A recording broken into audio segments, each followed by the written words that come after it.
Welcome to the Dark Chronicle. Tell us in the comments which country you are watching from and the time of day it is for you. Don't forget to subscribe and hit the bell to catch every chilling tale. The night did not fall suddenly in the lowlands. It crept in slowly, like a warning no one dared to ignore. First the sky dulled to ash, then the horizon dissolved into shadow, and finally the land itself seemed to hold its breath. This was the hour when fear became practical, when whispers mattered more than weapons, when every snapped twig could mean the difference between freedom and chains. By the 1840s, the region between the pine forests and the marsh country had become one of the most dangerous corridors in America. To the enslaved, it was a narrow passage of hope. To slave hunters, it was a hunting ground mapped not by roads, but by suffering. Every creek crossing, every thicket, every rise in the land had been memorized by men who made their living dragging human beings back into bondage. Bounty notices were nailed to courthouse doors and tavern walls in nearby towns. They described people the way livestock was described: age, height, scars, strength. Likely dangerous, speaks little, strong back. A price was placed beside each description, and men with empty pockets and hardened hearts read them carefully. Some hunters worked alone, others in groups. All of them carried the same certainty that the system would protect them, reward them, and never ask questions. The runaways knew this certainty. They felt it in the way dogs were unleashed without mercy, in the way lantern light swept across fields at night, in the way gunshots were sometimes fired not to kill but to remind. Fear was a tool sharpened and used daily. Most escape attempts failed within days. Hunger, exhaustion, betrayal, or sheer bad luck pulled people back into the hands of men who called themselves law. Yet something had begun to change. At first, it was subtle. A patrol would follow clear tracks into the woods, only to lose them abruptly, as if the earth itself had closed its fist. Dogs would grow agitated for no reason, refusing to move forward. Hunters would return empty-handed, claiming the trail went wrong, or felt off. These excuses were mocked in taverns until they started piling up. Entire weeks passed without a single capture from the lowlands. Among the enslaved, the change spread quietly. It moved through whispered conversations in quarters late at night, through coded hymns sung a little louder than usual, through glances exchanged when overseers weren't looking. People spoke of escape again, not with reckless hope, but with cautious belief. They said the land was safer now, that someone was watching. No one knew who. The forests themselves seemed altered. The pines stood tall and close together, their needles swallowing sound. The marshes breathed slowly, mist rising from them like spirits refusing to rest. These places had always been dangerous, but now they felt guarded, as though invisible hands were guiding feet away from traps, steering bodies through darkness with an intelligence older than fear. Slave hunters, however, were not men who believed in omens. They returned with more dogs, more guns, more numbers. They told themselves the lack of captures was coincidence, weather, luck. A few blamed the runaways, insisting they had become smarter, more disciplined, but deep down, something unsettled them. Experienced hunters, men who had tracked fugitives for decades, found themselves hesitating before entering certain stretches of land. They did not speak of it openly, but they felt watched. One such hunter was Thomas Calder, a veteran whose reputation was built on brutality and precision. He had never lost a trail for long.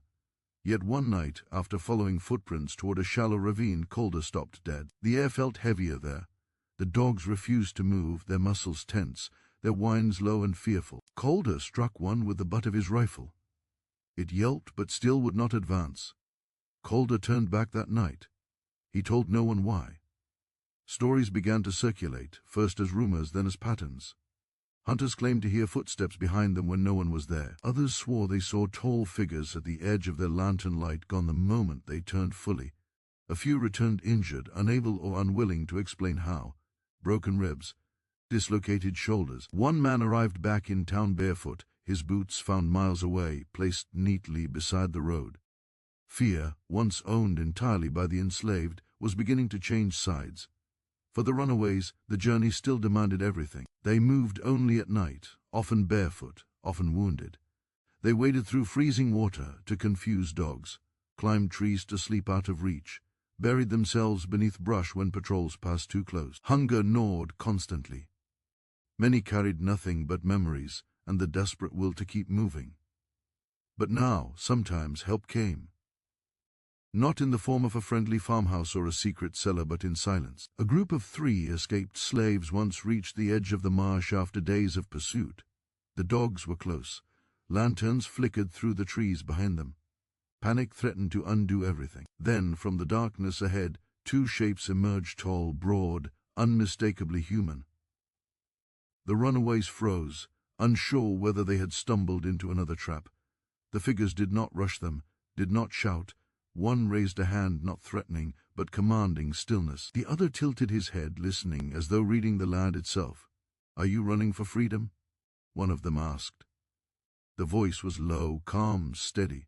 When the answer came barely more than a whisper, the men nodded. Without another word, they turned and walked into the marsh, parting reeds with practiced ease. They did not look back, but the message was clear: follow. By morning the runaways were gone. So were the dogs. The hunters never found either. Among the enslaved, the story spread like fire through dry grass. They spoke of twin black men, brothers by blood or fate, giants in both size and presence. Some said they were born enslaved and had broken free long ago. Others claimed they had been brought from Africa, already grown, already powerful. A few whispered that they were something more, sent by God, by ancestors, by the land itself. What mattered was not who they were, but what they did. They did not promise safety. They did not offer comfort. They offered only protection, and only to those who chose freedom. Slave hunters scoffed when they heard the rumors. Giant twins? Guardians of the woods? They dismissed it as fear turning into fantasy. But privately, many sharpened their knives more carefully, checked their rifles twice, and avoided certain paths altogether. The lowlands had always been dangerous. Now, they were defended. And somewhere in the dark, 2 men walked without fear, waiting for the next footsteps that needed guiding, and the next hunters foolish enough to believe that guns alone still ruled the night. The rumors did not travel loudly. They moved the way smoke moves through cracks, slow, quiet, impossible to stop once it began. After the first few disappearances, after the first patrols returned empty-handed and shaken, people started paying closer attention to what was being whispered rather than what was shouted. Fear had always spoken loudly in the slaveholding towns. Now something else was speaking beneath it. Among the enslaved, the whispers carried a different weight. They were not told as legends meant to impress, but as information meant to survive. Names were still dangerous, so none were given. Locations were described indirectly. Directions were sung into hymns or woven into casual talk, while hands worked fields and kitchens. And always the same detail returned: 2 men, identical, immense, silent until necessary. Those who had seen them struggled to explain what made them different. It was not only their size, though that alone was startling. They were taller than most men by a full head, broad-shouldered, built like labor itself had carved them from the earth. But size did not explain the calm. Guns did not seem to alter their breathing. Dogs did not approach them willingly. Panic, when it came, seemed to stop several steps short of where they stood. In the quarters, late at night, people leaned close and spoke in half voices. One woman said she saw the twins standing in the rain without moving for hours, watching a trail where hunters were expected to pass. Another claimed they could move through marsh water without making a sound. A man who had followed them for a short distance swore they left no footprints at all, though others said that was fear talking. What everyone agreed on was simpler. When the twins appeared, the chase ended. The hunters heard the stories too, though they pretended not to listen. Taverns grew quieter when the subject came up. Laughter sounded forced. Men drank more than usual. A few joked about black giants in the woods, but the joke stopped when someone mentioned a missing patrol or an injury that no one could properly explain. Superstition was easy to mock until it began costing money. One hunter, younger than most and eager to prove himself, openly challenged the rumors. He claimed fear had made cowards out of men who should know better. He said he would bring back proof, either a captured runaway or the heads of these so-called guardians. He gathered 2 others and set out at dusk, confident and loud. They returned just before dawn. Only 2 of them. The younger hunter's coat was torn, his face marked by a deep bruise that darkened his eye. He would not speak of what happened, only that the land wasn't right. The other man walked with a limp that never fully healed. When pressed, he muttered something about being lifted off the ground, like a child, and thrown into a thicket. No one laughed at that. The runaways who survived encounters with the twins told their stories differently. They did not focus on strength or fear. They spoke of precision, of timing, of an understanding of the land so complete it felt intentional, as if every movement had been rehearsed long before it was needed. The twins never rushed. They never wasted effort. They did not fight unless there was no other choice. One man, old enough to remember Africa only in fragments, said the twins reminded him of warriors from stories his grandmother once told, men who fought only when duty demanded it, who protected rather than conquered. He said watching them felt like watching something ancient doing what it had always done. No one knew where the twins came from. That mystery became part of their power. Some said they were born on a plantation far south and escaped together after killing an overseer. Others believed they had been separated from their mother as children and survived the wild until they grew into something larger than fear. A few whispered that they were not born at all, but shaped by suffering, by rage, by generations of pain made solid. The truth mattered less than the effect. Escape routes that had been abandoned for years were quietly reopened. People who would never have risked running before began to prepare in small ways, saving scraps of food, memorizing stars, listening harder. The twins did not organize these efforts directly. They did not recruit. They appeared only when movement had already begun, as if responding to intention itself. And always, before helping, they asked the same question. It was not spoken loudly. It was not dramatic. But it mattered more than any oath. Are you running for freedom? Those who hesitated did not receive protection. Those who answered yes were guided without hesitation. This detail unsettled some people. Freedom was dangerous. It demanded commitment. The twins did not save anyone who was unsure. They did not interfere with fate unless it had already been chosen. That, too, fed the growing sense that they were not simply hiding in the woods, they were enforcing a rule older than the laws that hunted black bodies. Slave hunters began adjusting their tactics. They avoided night chases when possible. They kept closer together. Some refused to work the lowlands at all, choosing easier bounties elsewhere. The bravest or most desperate still went in, but they no longer moved with confidence. Every rustle of leaves became suspicious. Every stretch of darkness felt deeper than it should have been. Fear changed men. It made them sloppy, and the twins exploited that without mercy. They learned the hunters' patterns quickly, where they camped, when they rested, how they spread out when tracking. They did not ambush out of anger. They intervened only when runaways were close to being caught. Often the hunters never saw them at all. Dogs were redirected, trails were broken, horses spooked for no reason. Camps were found mysteriously disturbed in the morning, supplies soaked, weapons misplaced, confidence shaken. On the rare occasions when confrontation became unavoidable, it ended swiftly. A hunter would step forward too far. A rifle would be grabbed before it could fire. A man would be thrown, not killed, but removed from the chase. Broken bones healed.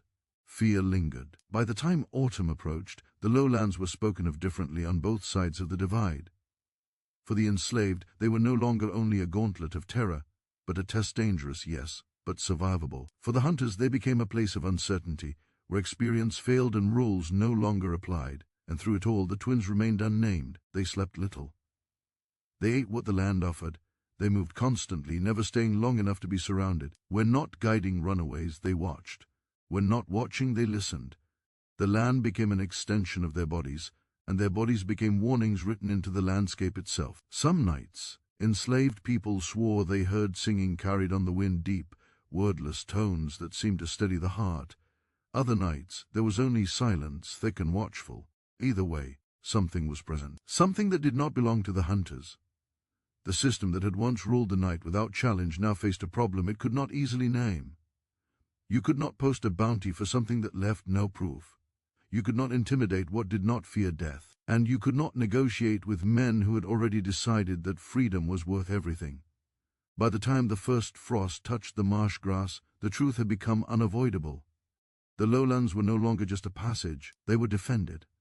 The change that fear brings is not always loud. Sometimes it arrives as overconfidence, as the need to prove that nothing has truly shifted. That was how the hunters responded when the rumors hardened into patterns, and the patterns into losses. They told themselves the lowlands could not belong to two men, no matter how large or how clever. Land was owned by paper and guns, by sheriffs and courts, by men who had always believed themselves untouchable. If something had gone wrong, it could be corrected with numbers. So they gathered numbers. Word went out through taverns and trading posts that a coordinated sweep would finally put an end to the embarrassment. Experienced trackers joined forces with younger men eager to earn a reputation. Dogs were brought in pairs, then in threes. Horses were shod for marsh trowel. Rifles were cleaned and reloaded, pistols checked twice. The plan was simple: drive the runaways toward a narrow ravine where escape would be impossible, then close in from both sides.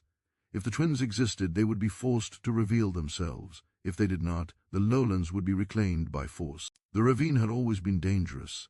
It cut through the land like an old wound, steep on both sides, its bottom cluttered with stone and brush. Sound traveled strangely there, echoing when it should not, vanishing when it should have carried. The hunters chose it precisely because it limited movement. To them, it was a trap. To the twins, it was familiar ground. The runaways entered the ravine just after midnight, guided by instinct more than sight. There were 6 of the men and women exhausted by days of flight, their bodies aching, their nerves stretched thin. They had followed the signs as best they could, trusting the land and the rumors more than certainty. When they realized too late that they were being funneled, panic threatened to scatter them. That was when the twins appeared. They did not emerge dramatically. They were simply there, one at the edge of the ravine above, the other stepping into view below. The runaways froze, fear flaring before recognition. One of the twins lifted a hand, steadying them, his gaze moving past them toward the darkness behind. "Stay where you are," he said quietly. The other was already listening, head tilted, eyes closed as if reading the night. He could hear the dogs before they were visible, the uneven rhythm of men trying to move quietly while burdened by weapons and confidence. He nodded once. The moment had come. The hunters advanced with practiced arrogance. Lanterns bobbed along the ridges. Dogs strained forward, eager, confused by the strange currents of scent. A few men joked under their breath, trying to bleed tension into laughter. They believed surprise was on their side. It was not. The first sign that something had gone wrong came when the dogs stopped. Not slowed, stopped. Their bodies stiffened, their hackles raised, low whines crawling up from their throats. Handlers cursed and tugged at leashes, assuming stubbornness. Then a lantern went out, not blown or dropped, simply extinguished as if swallowed by the dark. A shout rang out, followed by the crack of a rifle fired too quickly, too wildly. The echo bounced off the ravine walls, multiplying the sound until it seemed as though shots were coming from everywhere. And then the twins moved. They did not charge. They stepped. One appeared behind a hunter who had wandered too close to the edge, his attention fixed forward. The man never saw him. A hand closed around his coat, lifted him cleanly off the ground, and hurled him backward into brush that broke his fall but not his pride. The sound of the impact froze the others in place. The second twin moved through the ravine floor like a shadow with weight. A rifle was raised, aimed, and before the finger could tighten, the barrel was seized and twisted. Wood cracked. Metal bent. The hunter stumbled back, staring at the ruined weapon in disbelief, his mind struggling to accept what his eyes had seen. Panic spread faster than command. Men shouted orders over one another, trying to reassert control. Dogs broke loose, some bolting outright, others circling aimlessly, confused by scents that seemed to loop back on themselves. Lantern light revealed brief glimpses of massive forms, then nothing at all. Shots were fired at movement that once there at fear given shape. The twins spoke rarely, but when they did, it cut through the chaos. "Leave," one said, his voice steady, carrying farther than it should have. "Go back." Some men hesitated. Others did not. Pride is a heavy thing to carry into darkness. A hunter rushed forward, knife drawn, his face twisted with rage. He was fast, desperate, certain that violence would restore order. The twin met him halfway, caught his wrist, and sent the knife spinning into the dirt. With a single motion, he lifted the man and slammed him against the ravine wall hard enough to knock the breath from his body. The hunter slid down, gasping, alive but finished. The other twin stood above, blocking the narrow path the runaways would take. He did not need to fight there. His presence alone turned men aside. No one wanted to be the first to test whether bullets truly meant nothing to him. Within minutes, the formation collapsed. Hunters who had marched in confidently now scrambled for footing, tripping over roots, colliding with one another. Orders dissolved into curses. Fear did what no twin could have done alone, it broke them. The runaways were already moving, guided through a hidden split in the ravine that only those who knew it could find. They passed without looking back, tears and disbelief mixing on their faces. They had expected pursuit, pain, death. They had not expected defenders, By the time the hunters regrouped, the ravine was empty. The aftermath was worse than the confrontation itself. Men argued over what had happened, each version more unbelievable than the last. Some claimed there were more than 2 attackers. Others swore the land itself shifted beneath their feet. A few insisted bullets had passed through the twins without effect, though no one could say for certain. The truth blurred under the weight of shaken nerves. They limped back to town in silence. No bounties were collected, no proof was produced. Injuries were explained poorly or not at all. And for the first time no one laughed when the twins were mentioned. Among the enslaved, the story spread differently. It was not exaggerated, it did not need to be. The fact that a coordinated sweep had failed was enough. People listened more closely now. Preparation deepened. Escape became a plan rather than a dream. The twins did not linger after the ravine. They never did. They watched long enough to be sure the runaways were clear, then vanished back into the lowlands, their movements already anticipating the next response. They knew retaliation would come. Systems did not accept defiance quietly, but something fundamental had shifted. The hunters had seen them clearly now, not as rumors, not as shadows, as men who could not be bullied, outnumbered, or easily killed. That knowledge would spread through every campfire conversation, every half-drunk confession, every uneasy silence before a hunt. Fear had crossed a line it could not uncross, and somewhere beyond the ravine, 6 people walked toward a future they had never expected to see, carried forward by the certainty that the night no longer belonged solely to those who hunted it. The failure of the ravine did not fade with distance. It followed the hunters back to their towns, clung to their boots, seeped into conversations that were meant to be about anything else. Men who had once spoken loudly of skill and certainty now lowered their voices when the lowlands were mentioned. Some refused to drink where others could overhear them. Others drank more, hoping to drown the memory of standing helpless while the night moved against them. Retaliation was inevitable, but it came slowly, burdened by doubt. Plantation owners demanded answers. Sheriffs demanded results. Money had been spent, pride wounded, authority challenged. Yet every proposal for another sweep stalled over the same question no one wanted to ask aloud. How do you hunt something that already knows you are coming? The twins had not only disrupted a chase, they had exposed how fragile control became once fear no longer belonged exclusively to one side. In the lowlands, the twins felt the shift immediately. The land spoke differently after the ravine, less urgency, more watchfulness. Hunters still came, but with hesitation now, stopping often, testing the air, arguing among themselves. Patrols shortened their routes. Dogs were leashed tighter. Camps were set farther back from the deepest stretches of forest and marsh. The twins adjusted without discussion. They always did. They became teachers as much as guardians. When runaways appeared alone, in pairs, sometimes in frightened groups, the twins no longer simply guided them through danger. They showed them how danger worked, where scent lingered longest, how to break a trail without panic. Which sounds belonged to animals and which did not. They taught without speeches, using gestures, demonstrations, repetition. A snapped twig here, a pause there. Silence treated not as absence, but as a tool. Those who traveled with them learned quickly. Fear sharpened attention. Survival rewarded discipline. The twins never walked beside the runaways for long. They stayed just far enough ahead to lead, just far enough behind to guard. When rest was needed, they positioned themselves where approach was impossible without warning. When movement resumed, it did so with purpose. No wasted steps, no second-guessing. And always they listened. They listened to the land, to the wind shifting direction, to distant voices carried farther at night than men believed possible. They listened to the subtle changes that signaled pursuit before it revealed itself fully. More than once, a group was diverted hours before hunters ever realized they had been following the wrong trail. Those hunters would later swear the tracks had simply vanished. Among the enslaved, stories of the twins deepened into something closer to trust. Not blind trust, nothing earned blindly in those times, but trust rooted in repeated survival. People began planning escapes around the possibility of encountering them. Routes bent toward the lowlands again. Timing shifted. Signals were left in places only those looking for them would notice.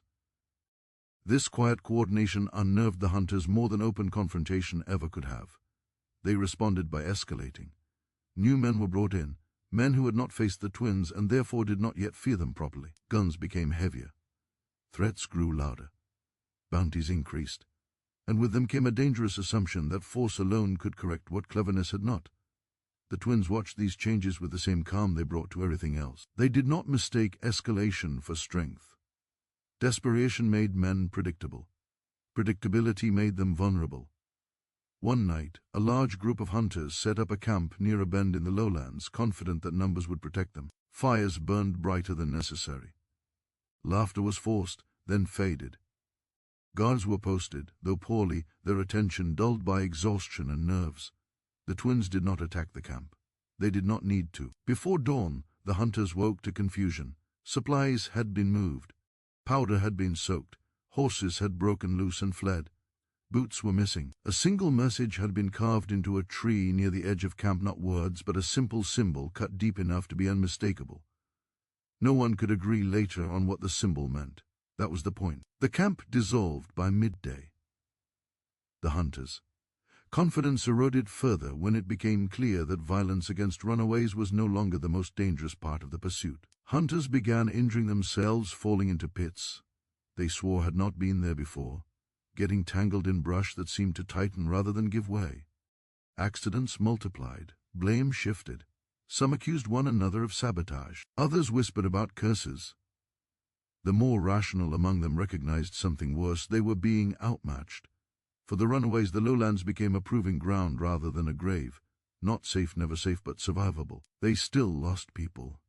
Hunger still claimed bodies. Mistakes still cost lives. But the certainty of immediate capture was gone. That absence changed everything. Hope is dangerous. It makes people brave enough to act. The twins understood this. They did not encourage reckless movement. When people came to them, unsure, wavering, they did not push. They answered questions sparingly. They let silence do its work. Only when resolve hardened did they intervene. Freedom demanded clarity. Anything less invited disaster. As weeks passed, the twins' presence altered the rhythm of the region. Plantations near the lowlands tightened their controls, fearful of losing more people. Overseers grew harsher. Punishments escalated. This cruelty, meant to deter escape, only fed the resolve of those already watching the horizon. The twins did not speak of justice. They spoke of timing. They chose moments when patrols overlapped poorly, when weather favored concealment, when fear had already unsettled those doing the hunting. They moved people through gaps created by arrogance and exhaustion. They turned the hunters' own strategies against them, knowing that men who believed themselves in control rarely questioned their assumptions. The lowlands began to feel less like neutral ground and more like a border, one guarded not by fences or laws, but by intention. Hunters started refusing assignments outright. Some feigned illness. Others demanded higher pay. A few vanished entirely, unwilling to admit fear but unwilling to face it either. Those who remained grew more volatile. Violence, when it came, was quicker and less controlled. The twins watched closely for these shifts. Rage made men sloppy, but it also made them dangerous.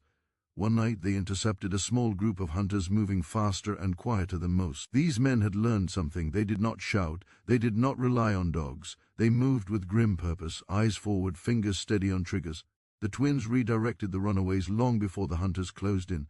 Then they waited. What followed was not a battle. It was a demonstration. The hunters were slowed, separated, confused. Their coordination unraveled without a single direct strike at first. When confrontation finally occurred, it was brief and decisive. Weapons were neutralized. Bodies were thrown clear of pursuit. No one was killed. The message was consistent: you are not in control here. By dawn, the hunters were gone. Word of this encounter spread differently than before. It was no longer framed as mystery or superstition. It was described with reluctant respect. 2 men. Always 2. Calm, precise, untouched by panic. That detail mattered. The twins were not chaos. They were order, and order that did not belong to the law, but existed alongside it, refusing to be erased. That realization unsettled the system more deeply than any act of violence could have. The lowlands had become something the hunters could no longer fully claim, and as winter edged closer, as cold crept into bones and resolve hardened with it, the twins prepared for what they knew would come next. The system would not accept this loss quietly. It would adapt, escalate, seek to make an example. But so would they.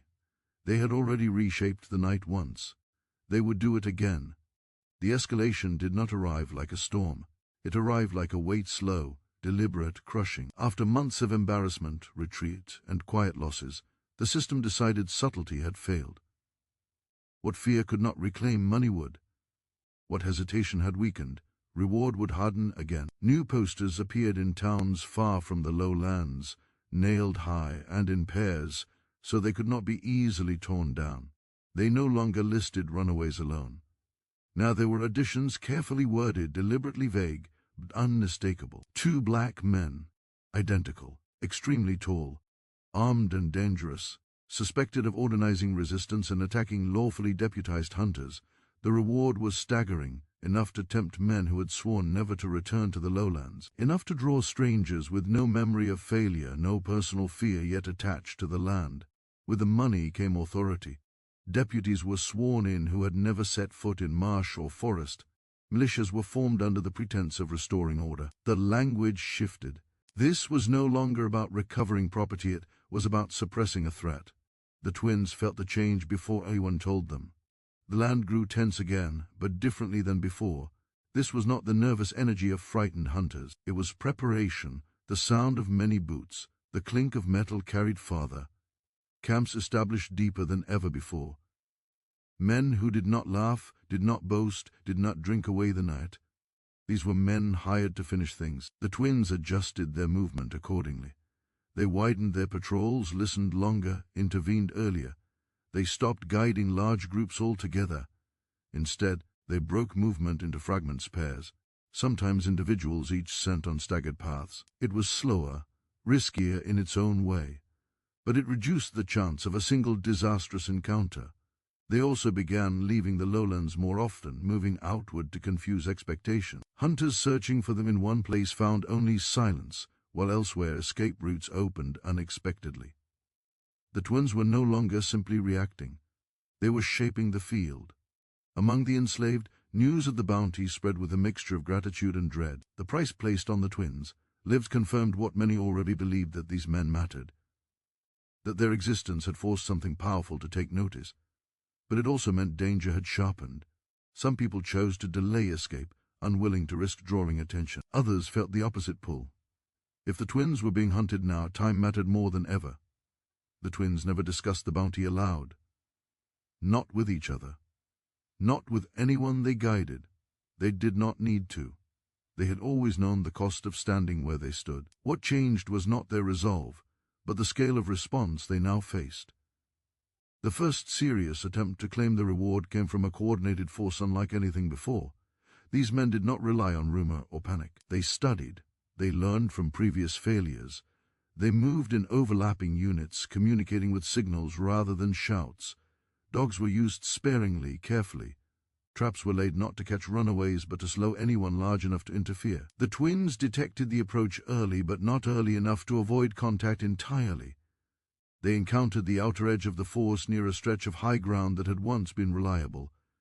This time the ground had been altered, pits masked with leaves, wires set low. The land itself had been weaponized against them. For the first time, one of the twins was injured. It was not a gunshot. It was a deep gash along the leg, opened by hidden metal. He did not cry out, he did not fall, but blood darkened the soil, and the land carried that scent farther than he would have liked. They withdrew immediately, not in panic, but with calculation. They split, circled, regrouped miles away. The injury was bound, treated with practiced care. It slowed him, but not enough. The hunters followed the blood, encouraged by the first tangible sign that the twins were not invulnerable. Confidence returned quickly. Too quickly. The twins let it. They led the hunters into ground that looked familiar but was not. Marsh edges that seemed solid until weight proved otherwise. Narrow paths where numbers became a liability. The pursuit stretched out, units losing sight of one another, signals breaking down. By the time the hunters realized they were no longer moving as one, it was too late. What followed was not a spectacle. It was controlled dismantling. Weapons were taken and discarded. Leaders were isolated and neutralized without killing. Men were driven into confusion so complete they could no longer tell direction from memory. Fear returned, but this time sharpened by the knowledge that the reward had not bought control. By the time the surviving hunters staggered back to their camps, the story they carried was worse than any rumor. They had seen the twins bleed and had still failed. That failure changed the tone of the hunt. The system grew angrier, less patient. Violence escalated elsewhere to compensate. Runaways captured far from the lowlands were punished publicly, meant as warnings. Messages were sent through pain. The twins could not stop all of it. They knew that. They felt each loss as a weight they did not show. For the first time, they faced a decision they had long delayed. Staying meant drawing increasing danger to the roots they protected. Leaving meant abandoning them entirely. There was no clean answer. The system wanted a single thing now, an ending it could display. The twins chose neither option fully. They changed tactics again. Rather than holding ground, they became ghosts. They reduced visible intervention, letting rumors of their injury spread unchecked. Let hunters believe the twins were weakening, retreating, losing their edge. Meanwhile, they focused on dismantling the networks that supported the hunt itself, intercepting messengers, disrupting supply lines, forcing delays that frustrated coordination. They made the hunt expensive, slow, unreliable. Money bled away without results. Men grew tired. Patience thinned. Even with the bounty, doubt returned. How long do you chase men who refuse to be caught, who leave no proof, who turn every advance into loss? Among the enslaved, the twins, partial withdrawal was felt immediately. Protection was less visible. Roots felt colder. Risk returned to the forefront. But something else had changed too. Knowledge had spread. Skills had been taught. Courage had been practiced. People no longer relied solely on the twins.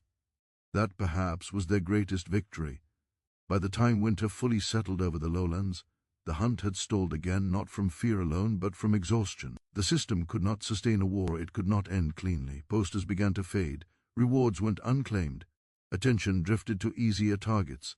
The twins watched all of this from a distance now, their movements lighter, less predictable than ever. They had not been captured. They had not been broken. But they understood something crucial. Legends do not survive by standing still. The lowlands no longer needed constant guardians. What it needed was memory. And somewhere beyond the marsh, two men carried that memory forward, already preparing for whatever shape the next challenge would take, knowing that the story was not over, but that it no longer belonged entirely to the hunters. Winter stripped the lowlands down to their bones. Leaves fell away, water levels dropped, and the land that had once hidden movement so well became sparse and honest. Tracks were easier to see. Sound carried farther. The forest no longer whispered, it watched. For the hunters, this should have been an advantage.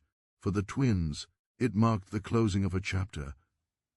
They felt it in the way patrols thinned without fully disappearing, in the way camps were set and abandoned without confrontation, in the way the bounty posters, once so carefully guarded, began to curl at the edges, ink fading under rain and sun. The system had not admitted defeat, but it had grown tired of chasing an ending it could not display. The twins did not celebrate this change. They understood it for what it was, a pause, not a surrender. Their movements became quieter still. They no longer positioned themselves as visible barriers or sentinels. Instead, they observed from a distance, intervening only when the balance tipped too far toward disaster. More often, they did nothing at all, watching to see whether the knowledge they had spread would hold. It did. Runaways moved differently now. They traveled with discipline, not desperation. They used the land with intention, not fear. They remembered lessons taught without words: how to listen before moving, how to read silence, how to stop thinking like the hunted and start thinking like the free. When mistakes happened, people corrected them quickly. When panic rose, it was checked by memory. The twins saw groups succeed without ever knowing how close they had been watched. That was the measure they had been waiting for. Among the hunters, the tone shifted again. Stories of the twins became less immediate, more distant, spoken in the past tense. Some claimed they had finally fled north. Others insisted they had died quietly, wounds catching up to them somewhere no one would ever find. A few swore they were still out there, older now, watching from farther back. No one could agree, and that uncertainty dulled the edge of the hunt. The system moved on, as it always did, redirecting its violence toward easier certainties. That, too, was part of the twins' calculation. Attention was a weapon. So was absence. They chose absence. One night, after guiding their final group through a narrow stretch of marsh that would soon freeze over, the twins stood together on high ground and listened until the land settled again. No dogs, no voices, no pursuit. The group moved on without looking back, unaware of how close the guardians remained. When the sound of footsteps faded completely, the twins turned away from the lowlands. They did not speak of it, but both felt the same weight lift and settle at once. What they had built here no longer depended on them. Staying would only draw the kind of attention that undid quiet systems. Leaving was not abandonment. It was trust. They moved northward, then west, then doubled back once, deliberately confusing any pattern that might still be watched. They slept lightly, ate sparingly. Their injury healed slowly but fully. Scar-thick and permanent, a reminder, not a weakness. They carried no keepsakes, no proof of what they had done. They had never needed it. Spring came early that year. With it came new growth in the lowlands, paths reclaimed by grass, broken branches repaired by time, signs erased. The land did what it always did, absorbed the story without keeping a record. Only people remembered. And even then, memory softened, becoming something that could be passed on without endangering those who spoke it. Elders told the story quietly, never naming names. They described two men who asked only one question and demanded only one thing in return: commitment.